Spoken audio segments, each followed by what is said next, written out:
વડોદરા કોર્પોરેશનનું 10 મહિનામાં 100 કરોડનું વીજ બિલ આવ્યું। વર્ષ 2025-26માં વીજ ખર્ચ 133.28 કરોડ થશે।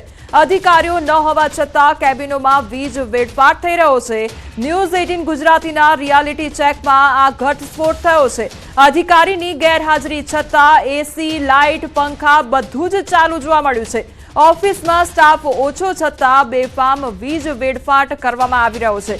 ન્યૂઝ 18ની ટીમે બિનજરૂરી લાઇટ બંધ કરી જવાબદાર મીડિયા તરીકે પોતાની ફરજ નિભાવી હતી। હવે સરકારી બાબુઓ પણ જવાબદારી નિભાવે તે અનિવાર્ય છે।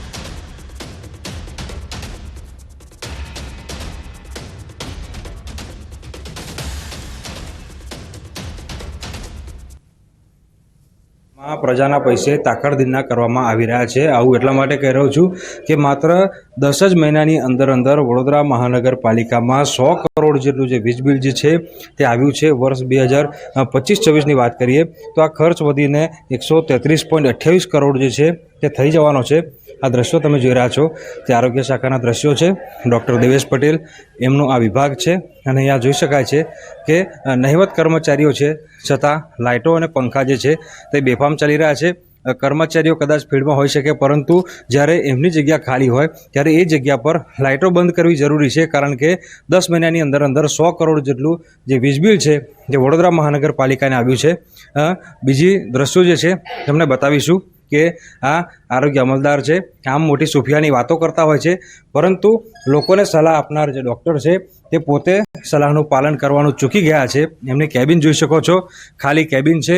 એસી જે છે તે ધમધુકાર ચાલી રહ્યું છે। તમામ લાઇટો જે છે અહીંયા ચાલુ જોવા મળી રહી છે। એટલે ટૂંકમાં કહીએ તો કોર્પોરેશનના જે સરકારી બાબુઓ છે તે પ્રજાના પૈસે જલસા કરતા હોય તે આ પ્રકારની પરિસ્થિતિ જે છે તે જોવા મળી રહી છે।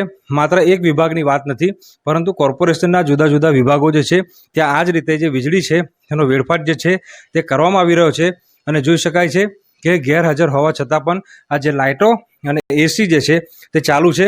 આ અધિકારી જે છે પોતાની જવાબદારી સમજતા નથી પરંતુ આપણે પ્રયત્ન કરીએ કે એમનું અને કોર્પોરેશનનું જે બચત છે તે થાય।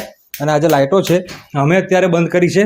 એસીની સ્વિચ ક્યાં છે ખબર નથી, બાકી એસી પણ જે છે અમે બંધ કરી દીધી હોત, પરંતુ આ લાઇટો બંધ કરીને અમે ચોક્કસથી વડોદરા મહાનગરપાલિકાના થોડાક પૈસા બચાવવામાં સહભાગી થઈશું।